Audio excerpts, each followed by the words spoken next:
Et ces livres vont vous aider à comprendre le mystère des rêves. Parce que les rêves sont très très importants. Il y a beaucoup de réalités que Dieu nous révèle au travers des rêves. Moi-même, j'ai souffert beaucoup parce que je n'avais pas l'intelligence de mes rêves.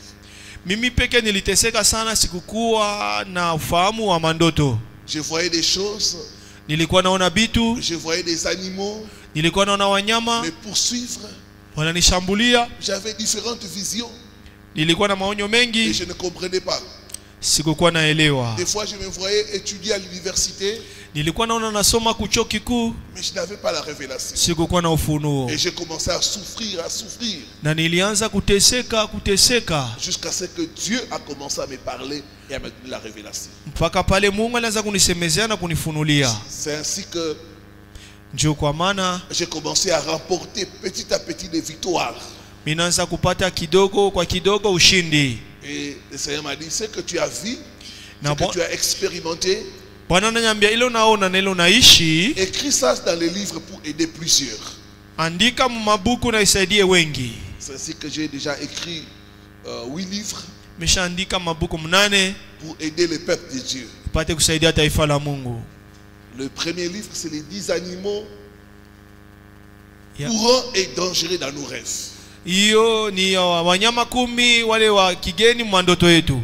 Dans nos rêves, nous voyons certains animaux, soit nous poursuivre, soit nous mordre. Mais quelle est la signification de cela? Comment prier par rapport à ces différents animaux? C'est dans ces livres.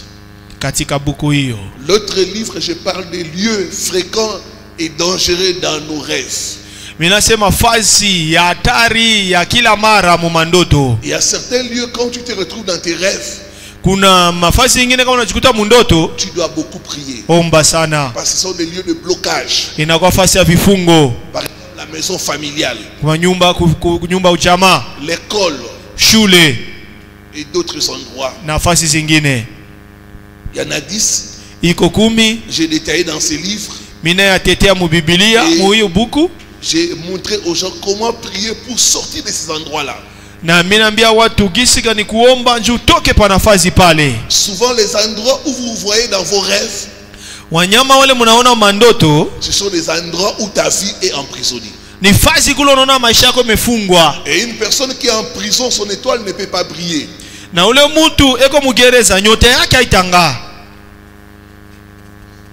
Un autre livre, c'est 10 rêves le plus fréquents du corps humain.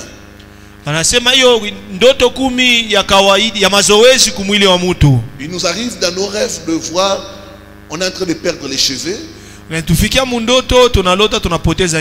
perdre soit les dents, d'autres se voient nus, d'autres voient des matières fécales. Quelle est l'interprétation? D'autres se voient même perdre le sang. Que faire pour arrêter ces mauvais rêves-là? C'est dans ces livres. Un dernier livre que j'ai amené avec moi, c'est 10 objets fréquents dans nos rêves. C'est un livre très intéressant.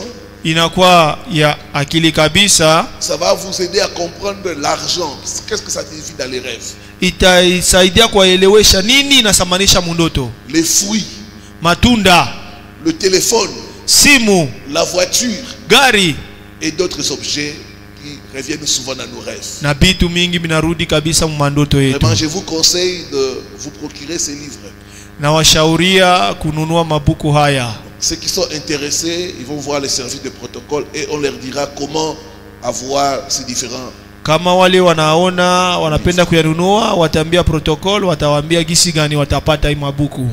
Voilà. Nous pouvons nous mettre debout pour la lecture de la parole. Vaincre les ennemis de ton étoile.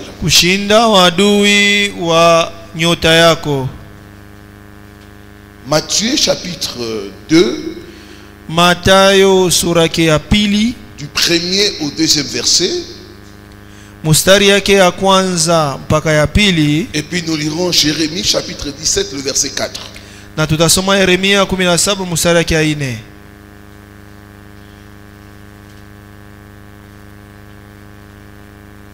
Je lis ce qui suit au nom du Seigneur Jésus-Christ. Amen.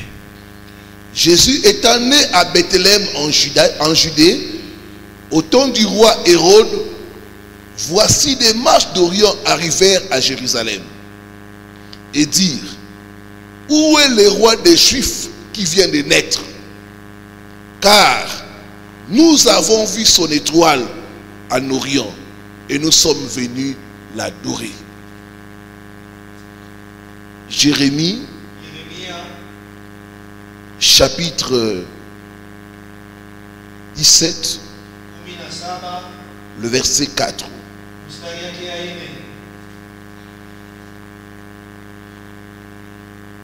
Tu perdras par ta faute l'héritage que je t'avais donné. Tu perdras par ta faute l'étoile que je t'avais donnée. Nyota ile nilikupatia. Que Dieu bénisse sa parole. Mungu abariki neno lake.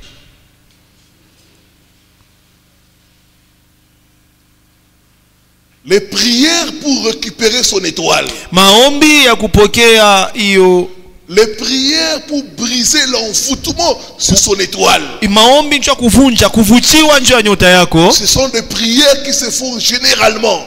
Ni maombi yanafanyika kwa wingi avec une offrande de sacrifice. Na sadaka ya zabihu. Moi-même, mimi peke j'ai eu le combat des étoiles. Nilipigana na manyota pendant longtemps. Kwa miaka mingi je stagnais et je souffrais. Nilisimama fasi moja na niliteseka. Parce que mon étoile était bloquée par la sorcellerie familiale. Kwa nyota yangu ilifungwa kwa ulozi wa jamaa. Quand Dieu m'a révélé, mon étoile était bloquée par la sorcellerie familiale. Je me suis engagé dans le combat spirituel. Et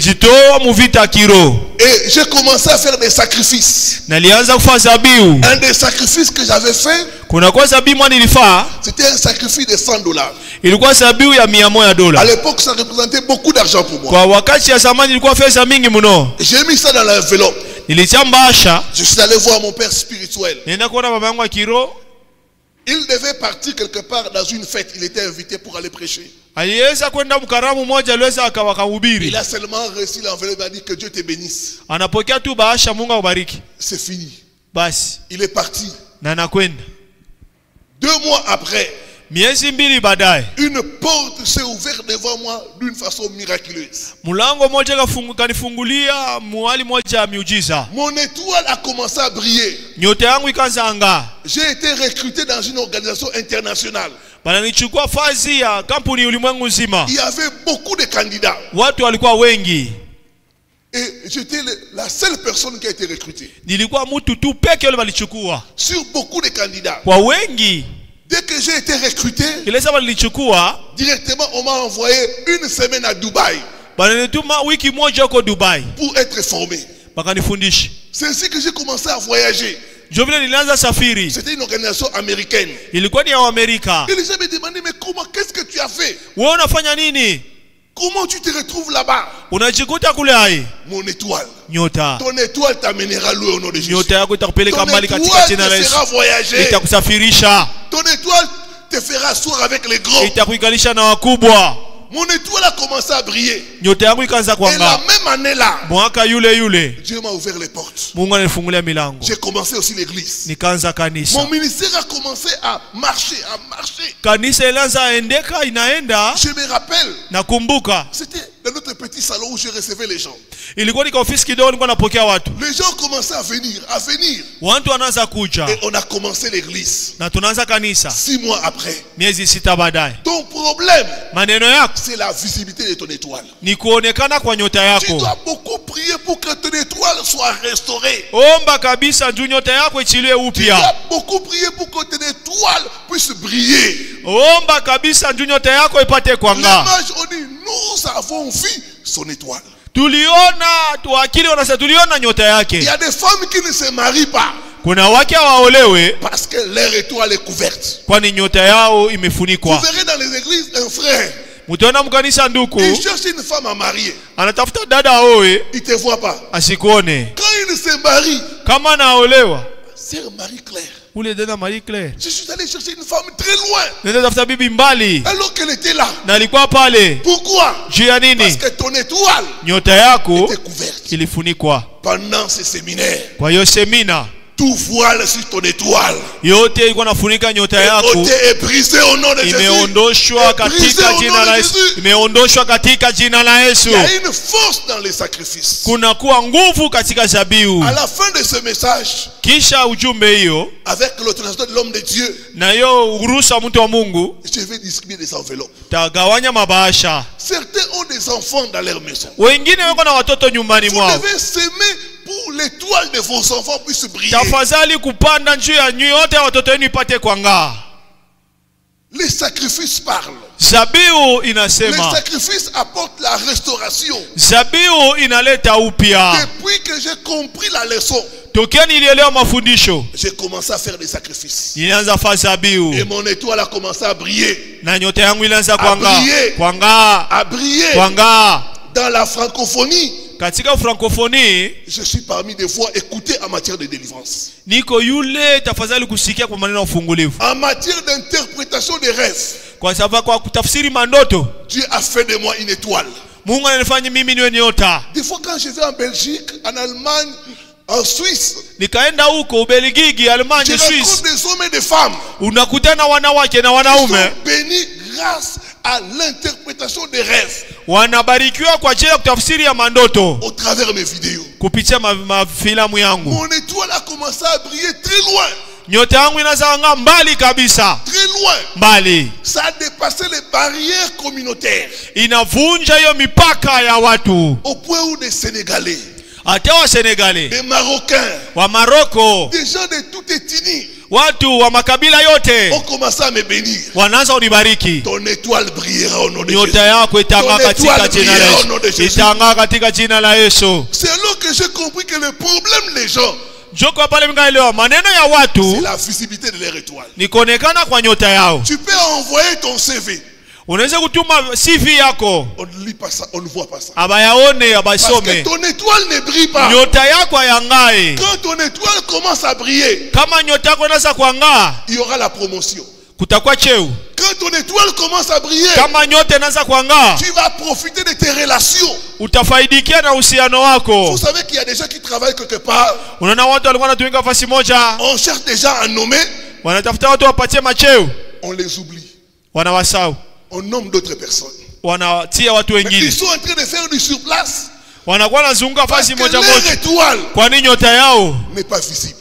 Ayonekane. Ton étoile brillera au nom de Jésus. Nyota yako Toute personne qui a volé ton étoile sera obligé de restituer cela. Atarudisha ile. Sera obligé de restituer cela. Sherti arudishe. Au nom de Jésus-Christ katika jina la Yesu wa Nazareti. Au nom de Jésus-Christ katika jina la Yesu wa Nazareti. Mon étoile a commencé à briller. Nyota yangu ilianza kuangaa. C'est pourquoi partout où je prêche, je ne peux pas prêcher sans caméra. C'est impossible. Mes enfants savent. Chaque fois que je prêche, je leur dis, je ne prêche pas pour vous. Je prêche pour quelqu'un qui est en Chine, en Turquie, quelqu'un qui est quelque part, qui va me suivre. Donc j'ai commencé à parler avec les caméras. Alléluia.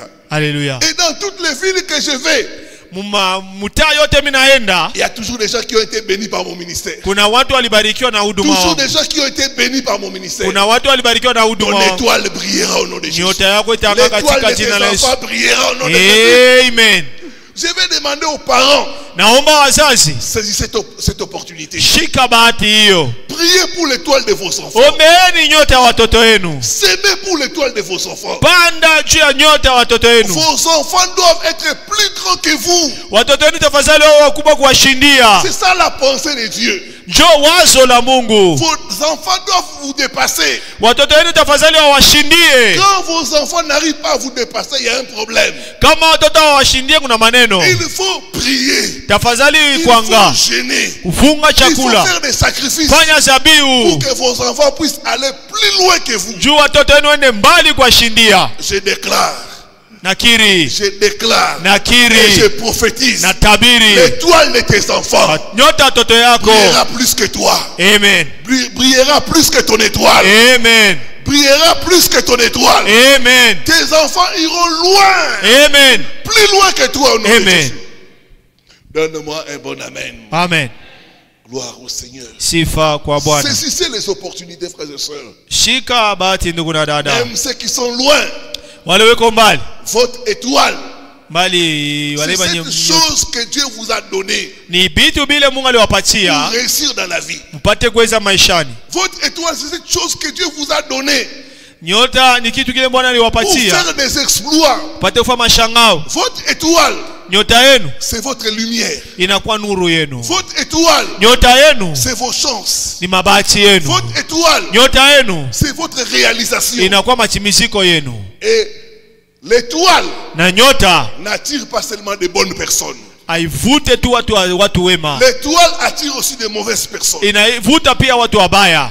Nous avons vu les premiers ennemis. Tuliona wadui wa kwanza. Les observateurs. Wale waangalizi. Les deuxièmes ennemis. Wadui wa pili. Ce sont des voleurs d'étoiles. Wezi wa manyota. Il y a des gens qui sont intéressés par votre étoile. Kuna watu wanaangaliwa na manyota yenu. Peut-être toi tu ne vois pas ça. Sasa zingine wao yaone. Mais eux ils voient en toi quelque chose. Wao wanaona ndani yako kitu moja. Qu'ils ont besoin. Wanahitajia. Pour monter. Wapande. Pour signer des grands contrats. Waachie Sayuni kwa kazi kubwa. Pour gagner en termes de contrats, en termes de succès. Kwa waraha, kwa kavumu. Ces gens-là wale watu vont s'approcher de toi. Watakukaribia. Parce qu'on ne vole pas de loin, on vole de près. Abebiake lo mbali, banebiaka lo karibu.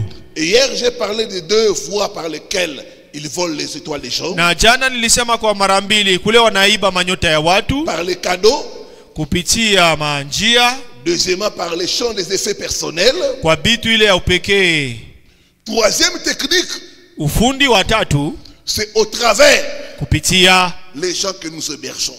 Wale watu tunikala nao. Les voleurs d'étoiles. Wale wanaiba nyota. Pour opérer. Jua tende makosa yao. Ils vont envoyer quelqu'un dans ta maison. Watatuma mtu munyumba yako. C'est à partir de cette personne-là. Kupitia ule mtu. Qu'ils vont voler ton étoile. Jo wataiba nyota yako. L'étoile de tes enfants. Nyota ya watoto yako. L'étoile de ceux qui te sont proches. Nyota ya wale weko karibu nao. Les gens que nous hébergeons. Wale watu tunapangisha nyumbani. Bien-aimé, on ne fait pas entrer n'importe qui chez soi. Hawaingizake mtu wowote kwake nyumbani. Il faut être sûr de l'état d'âme. Kuwa na hakikisha tumaini wake wa uchunguzi wa nafsi. Les voleurs d'étoiles vont utiliser ces personnes-là pour voler ton étoile, voler l'étoile de tes enfants. Wezi wa nyota watatuma wale watu waibe nyota yako na watoto yako. Les gens que nous hébergeons. Juu tusipate kudumu. Quand une mauvaise personne entre chez toi, kama mtu mbaya anaingia kwako nyumbani, elle peut commettre beaucoup de dégâts. Anaweza tenda makosa mengi. Elle peut bouleverser les choses. Anaweza koroga bitu mingi. C'est pourquoi il faut beaucoup prier. Tafadhali kuomba mingi. Et demander la direction à Dieu. Na kuomba Mungu mulinzi. Pour la personne que tu dois héberger chez toi. Mungu akongoze ule mtu atakupangisha nyumbani kwako. Ça peut être ton cousin. Anaweza kuwa ndugu yako. Ça peut être ton neveu. Anaweza kuwa mwipwa yako. Ta nièce. Anaweza kuwa ya mwanamke. Dieu. Omba Mungu. Avant d'accepter une telle personne. Mbele kuitikia mtu kama yule. Même les frères de l'église. Hata wandugu wa kanisa. J'ai vu une personne héberger quelqu'un dans l'église. Miliona mtu anapangisha mtu wa mkanisa. C'est des problèmes sur problèmes. Maneno yanakuwa ni juu ya maneno. Or cette personne était venue en mission. Ule mtu balimutuma kwa kazi. Bien-aimé, ta maison. Upendo nyumba yako. C'est ton espace privé. Ni fasi yako ya nyota. Ne fais pas entrer n'importe qui. Usingize wowote. Les voleurs ne volent pas de loin. Wezi waibie kwa mbali. Les voleurs volent de près. Wezi wanaibia kwa karibu. Il faut demander l'approbation de Dieu. Omba ruhusa ya Mungu. Pour quiconque entre dans ta maison. Yoyote anaingia nyumba yako. Certaines femmes. wanawake wengine ont recruté des nounous qui étaient dans la sorcellerie, wanaenda kubeba watu walikuwa muulozi, qui ont volé les étoiles de leurs enfants. Wanaiba manyota ya watoto yao. Qui reste avec tes enfants? Wabaki na watoto yako. Alléluia. Amen. Qui héberges-tu? Unapangisha nani nyumbani? Qui reste avec toi? Nani anabaki nao? Connais-tu l'état spirituel de cette personne? Unajua hali ya kiroho ule mtu? Les personnes qu'on héberge. Wale watu tunapangia. Beaucoup viennent avec une mission de nous de posséder de nos grâces, de nos étoiles. Wengi wanakuja na shabaha ya kututosha kutunyang'anya neema ya nyota hiyo. J'ai reçu le cas d'un couple, ils étaient à l'étranger. Nilipokea josi moja walikuwa uinje. L'homme, pendant qu'il était en Afrique, mume ile saa alikuwa Muafrika, il a fait un enfant. Alizaka mtoto avec une dame. Na dada moja. Après il a voyagé. Kisha alisafiri. Il s'est marié. Il a eu d'autres enfants. Alipata watoto wengine. Comme il arrive quand vous avez un enfant dehors.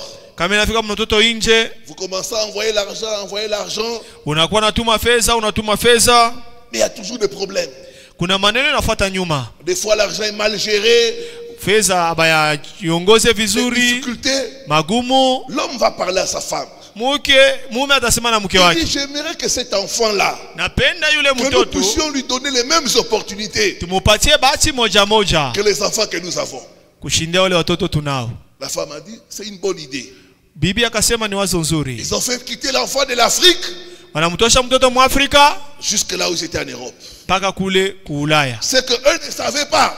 Ile wao wakujua. La mère de cet enfant, mama yake ule mtoto, avait donné à l'enfant la sorcellerie. Alimpatia mtoto ulozi. Et il lui a donné la mission. Na alimpatia kazi. Tu vas là-bas. Enda kule. Tu voles le mariage de cette femme-là. Iba ndoa ya ule mke ule. Afin que moi je vienne là-bas. Juu mimi nikuje kule. Entrer dans cette maison-là. Niingie mwale nyumba. L'enfant est venu. Mtoto anakuja. Quelque temps après. Masiku kichao kidogo. Maneno. Des blocages. Vifungo. Rien ne marche. Hakuna kinaendeka. L'homme et la femme. Mke na mume. Ne s'entendent pas. Hawapatane. C'est toujours des problèmes. Paka maneno juu ya maneno. Ils étaient bien avant. Walikuwa vizuri mwanzo. Mais depuis qu'ils ont accueilli l'enfant. Tokea walipokea mtoto. Problème sur problème.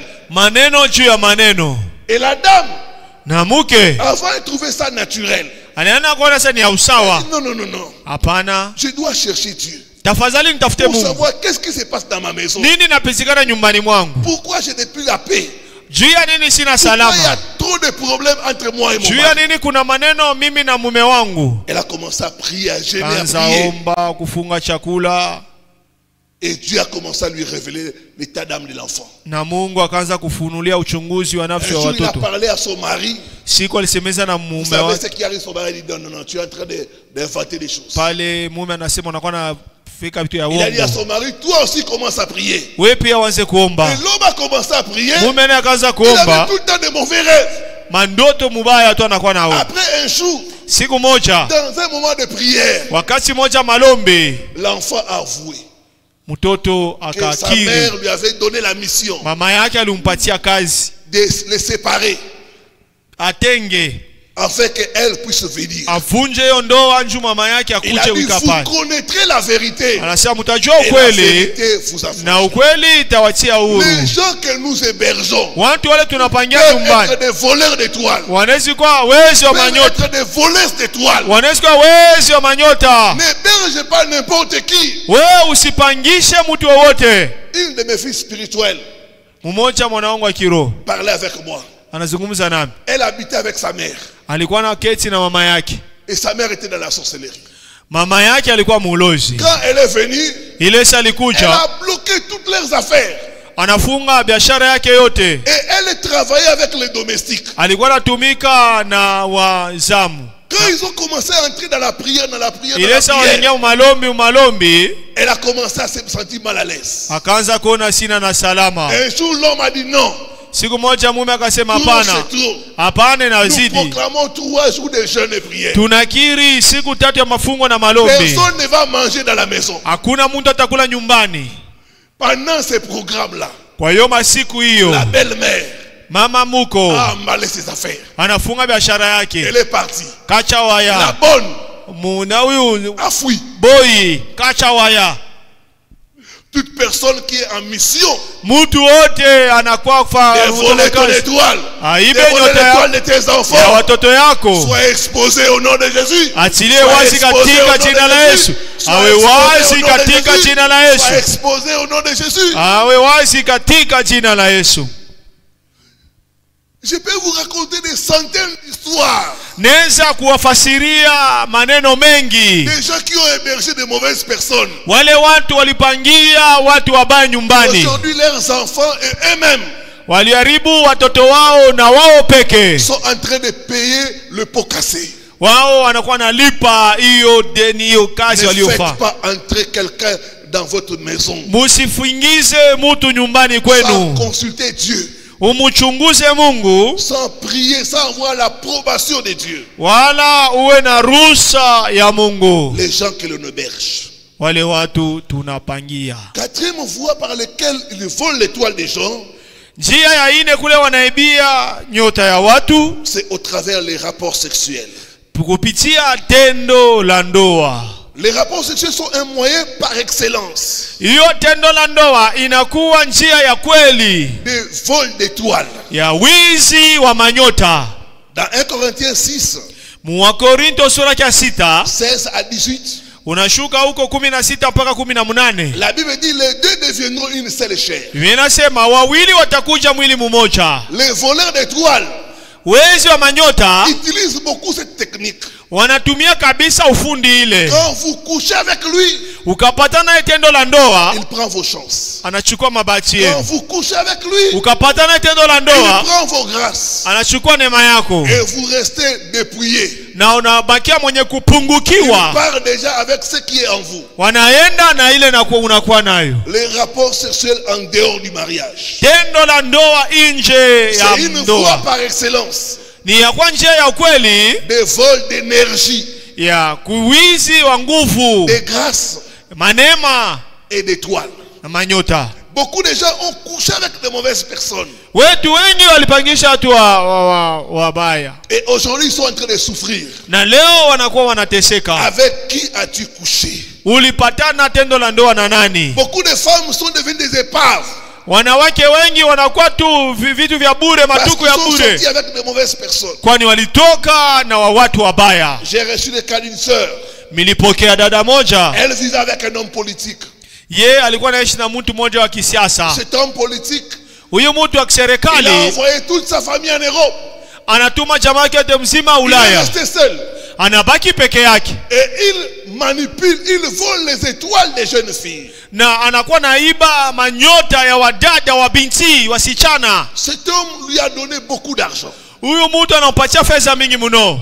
Mais il a pris son étoile. Lakini anachukua nyota yake. Comme c'est un voleur d'étoiles, kama vile ni mwizi wa manyota, un voleur d'étoiles ne peut pas te marier.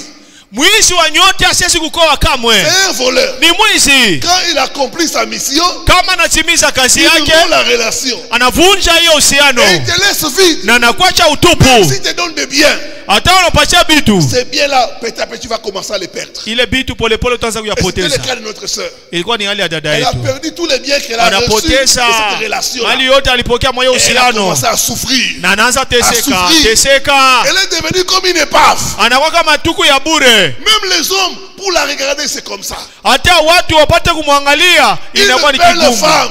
Mke mrembo. On a dépouillé l'étoile.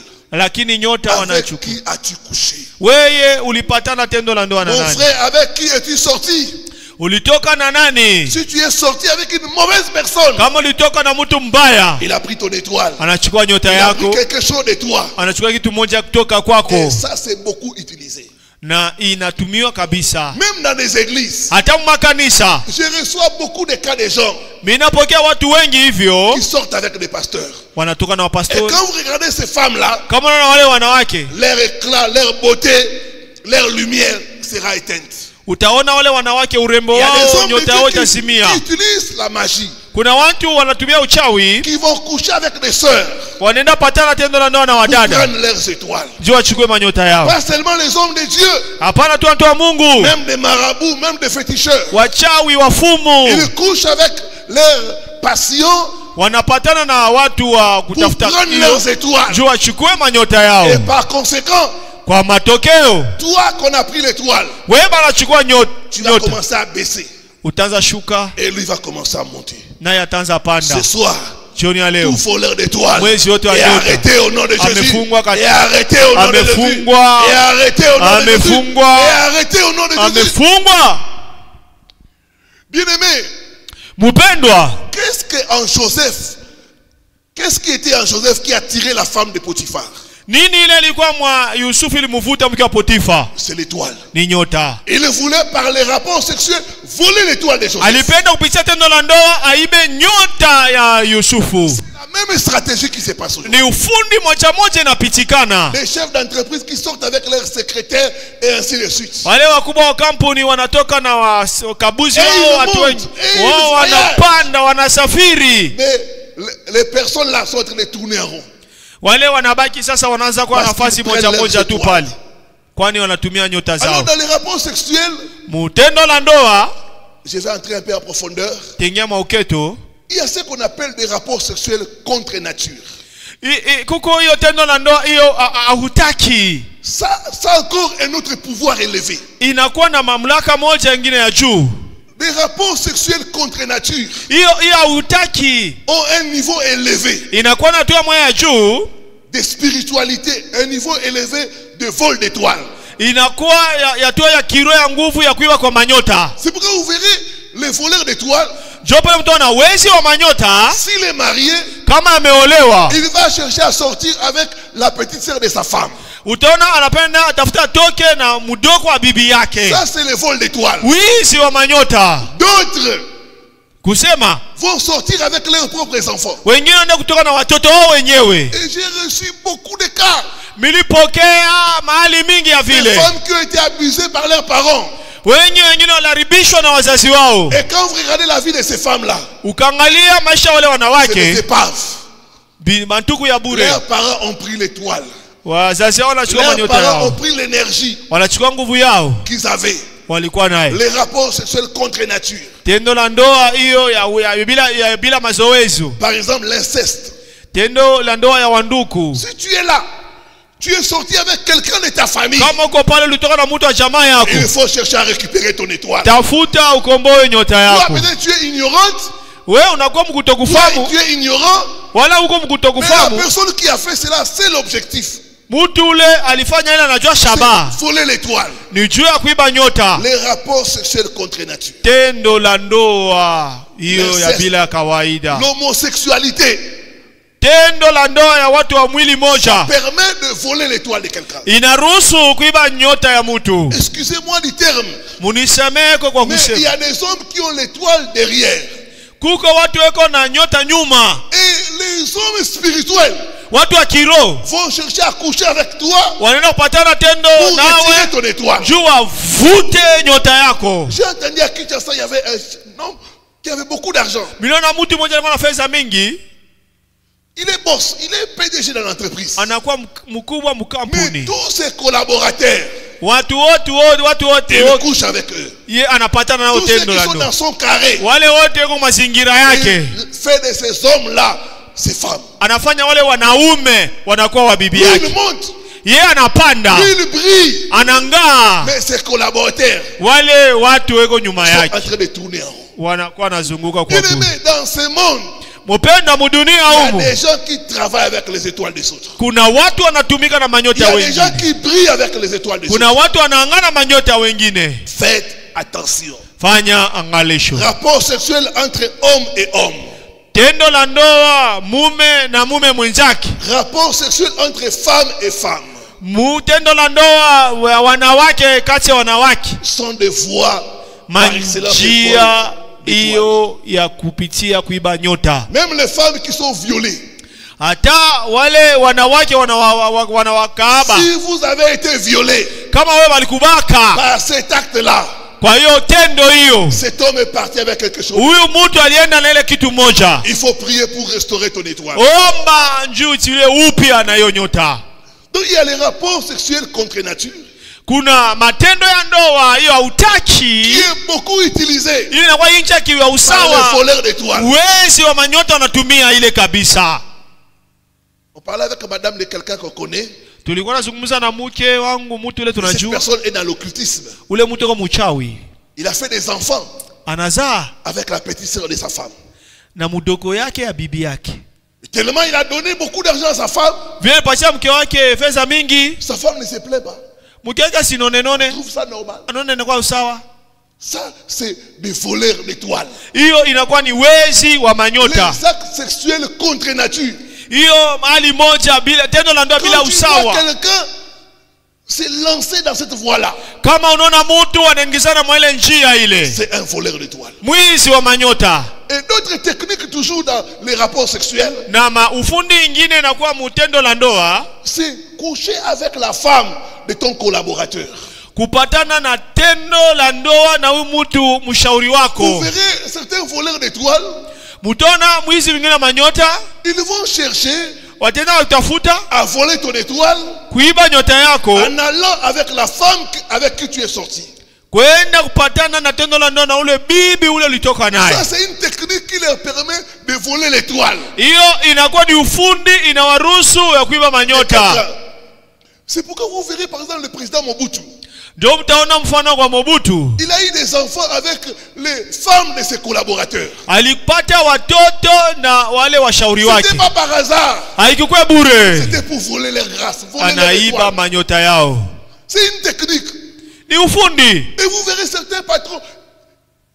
Il a des maîtresses, il sort avec la femme de son collaborateur. Utona mwingine anatoka na bibi wa mshauri wake au mfanyakazi wake. Parce qu'il sait que quand un homme sort avec une femme, utaona kama mume anatoka na mke, il y a une partie de l'homme qui est restée dans la femme. Kuna kwa sehemu moja ya mume na baki ndani ya mke. Il y a une partie qui est enregistrée dans la femme. Kuna baki sehemu moja inabaki kwa mke. Et lui quand il vient sortir avec cette même femme, kama yeye anakuwa kupatana tendo la ndoa na huyu mke, il prend la grâce là. Anachukua neema ile. Il part avec ça. Anenda nayo. Que Dieu te délivre au nom de Jésus. Mungu akufungue katika jina la Yesu. Mungu akufungue katika jina la Yesu. C'est ainsi que vous verrez certains hommes. Je pale mtaona watu wengine, ils vont toujours chercher à sortir avec les femmes des stars. Wanaenda kupata kutendo la ndoa na wanawake wenye kujua bibi. Ils savent ce qu'ils cherchent. Anajua wanajua wanatafuta. Dès qu'il voit une femme, il a été avec je donne un exemple. Nenda mfano. C'est pas pour critiquer les gens. Il a été avec tel musicien. Lui, il vient, il marie cette femme-là. Est-ce que vous trouvez ça normal? La personne sait ce qu'il cherche. Il prend les grâces de tous les hommes qui sont passés avec cette femme-là. Il récupère ça. C'est une technique utilisée par les voleurs d'étoiles. Que Dieu te délivre au nom de Jésus. Amen. Que Dieu te délivre au nom de Jésus. Amen. Je vais terminer par ce point. Comment savoir que ton étoile a été volée? Analyser tes rêves. Il y a des rêves qui peuvent te montrer que ton étoile est volée. Kuna mandoto yanaweza kukufunulia kama ndoto yako iliiba. Les rêves sont des moniteurs spirituels. Hiyo mandoto inakuwa bionyesho ya kiroho. Il faut faire très attention à tes rêves. Fanya angalisho na mandoto yako. Par exemple, les rêves où on te vole quelque chose. Ndoto kule wanaona wanakuiba kitu moja. Si tu rêves, on te vole tout le temps ton sac à main. Kila mara kama unaona banakuiba sakoshi yako. On te vole ton argent. Banaiba fedha yako. L'argent représente l'étoile de richesse. Fedha inaonesha nyota ya mali. Ça veut dire que sur le plan spirituel, ni kusema mwatu wa kiroho, la richesse est volée. Mali banaiba. Les rêves par exemple où tu vois on te vole tes habits. Ndoto kule unaona banaiba mangwa yako. Les habits représentent la gloire de quelqu'un. Mavazi inaonesha utukufu wa mtu. D'autres même peuvent rêver. Wengine wanaweza lota que quelqu'un d'autre mtu mwingine porte leurs vêtements. Anavaa mavazi yako. Si tu rêves tout le temps que quelqu'un d'autre porte tes vêtements à toi, wewe kama unaona mtu mwingine anavaa mavazi yako wewe, c'est que cette personne là ule mtu yule a volé ton étoile. Anaiba nyota yako. À travers les rêves. Kupitia ndoto. D'autres tu peux rêver on te vole tes bijoux. Wengine wanaweza lota wanakuiba mabishu yako. Les bijoux représentent la capacité de briller de quelqu'un. Inaonesha hiyo mapato mawezaji ya mtu. On a volé ta capacité de prier. Unapoteza kupoteza ton étoile est volée. Nyota yako wanaiba. J'ai reçu le cas d'un jeune avocat. Milipokea kiana moja. Tout allait bien pour lui. Jusqu'à ce qu'il a fait un rêve. Alilota ndoto. On lui a volé sa toche. Banamwiba kanzu yake ya kukumu nayo. Depuis qu'il a fait ce rêve là, les choses ont commencé à se compliquer dans sa vie. Jusqu'à ce qu'il a commencé à perdre tous les contrats, tous les marchés qu'il avait. Et il a commencé à souffrir. Les rêves de vol. Quand tu rêves qu'on te vole quelque chose, cette chose-là, c'est ton étoile. D'autres peuvent même se réveiller. On m'a volé quelque chose. Mais je ne sais pas quoi. J'ai rêvé. On m'a volé quelque chose. Cette chose-là qu'on t'a volé dans les rêves, ton étoile. Ce soir, ton étoile qui a été volée sera restituée au nom de Jésus. Sera restituée au nom de Jésus. Ce soir, nous arrêtons les voleurs et nous récupérons ton étoile au nom de Jésus. Il y a beaucoup de rêves qui montrent que ton étoile est volée.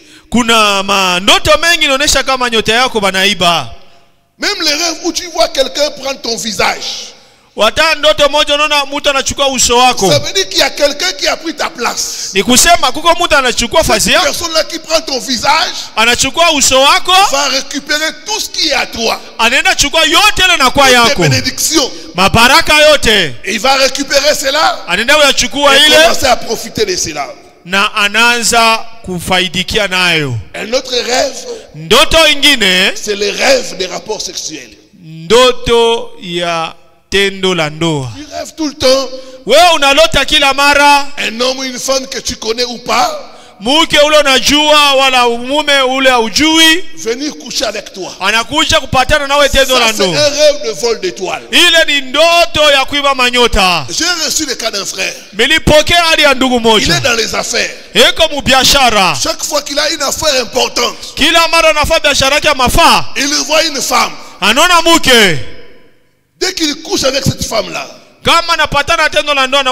le lendemain, les choses se gâtent. Et chaque fois, c'est toujours comme ça. Et quand il a commencé à partager avec moi, il dit, ça c'est une voleuse d'étoiles. Ne négligez pas vos rêves. Les rêves montrent des réalités spirituelles. Toute personne dont l'étoile a été volée, j'ai pris pour la restauration au nom de Jésus. Maintenant, au niveau physique, comment savoir que ton étoile est volée? Lorsque tu vois une personne qui est proche de toi vivre tes projets, vivre tes rêves, mener la vie que tu devrais mener, tu vois une personne qui est proche de toi, tous tes rêves, tous tes projets, lui il vit l'accomplissement. Tout ce que tu as en tête de faire, tu le vois lui vivre ça. Et toi tu es en train de souffrir. Ça c'est un vol d'étoiles. Ça veut dire que cette personne-là a volé ton étoile. Il est en train de régner avec ton étoile. Un autre signe, perte de certaines grâces, de certaines capacités. Vous allez constater que ce n'est plus comme avant. Avant, vous aviez, par exemple, certaines facilités. Les portes étaient ouvertes. Mais depuis tout se ferme. Tout devient difficile. Le problème, c'est que Pendant ces temps-là, on a volé ton étoile. Comme on a volé ton étoile, les choses deviennent difficiles pour toi. Ce n'est plus comme avant. Vous verrez certaines personnes, elles étaient brillantes à l'école. Mais ils terminent l'école, ils terminent l'université, dans la vie professionnelle, ils n'arrivent pas à s'en sortir. On a volé leur étoile pendant leur parcours. Ce n'est plus comme avant. D'autres, vous verrez un enfant intelligent, mais il commence à faire des mauvaises notes. Ça, c'est un signe qu'on a volé son étoile. D'autres, vous verrez des personnes qui étaient chauds pour Dieu, mais ils vont devenir mou, molle, parce qu'on a volé leur étoile. Ce n'est plus comme avant. Une autre voie, c'est par la révélation. Dieu peut révéler que ton étoile a été volée. C'est très important. Des fois, dans des prières, Dieu révèle à ses serviteurs les choses qui se passent dans la vie des gens. Par la prophétie, Dieu peut montrer que ton étoile a été volée. J'ai prié pour une femme. Quand je suis arrivé, Dieu m'a dit, on a volé l'étoile de mariage. Tu veux prier pour son mariage? Mais l'étoile n'est pas là. L'étoile a été volée. Il y a des gens qu'on a volé leur étoile de beauté. D'autres, on a volé l'étoile qui était dans leurs mains, qui était censé les ramener loin. Dieu nous ouvre les yeux. Dieu parle encore aujourd'hui. Vous devez être attentif à la voix de Dieu. Voilà, que Dieu bénisse sa parole.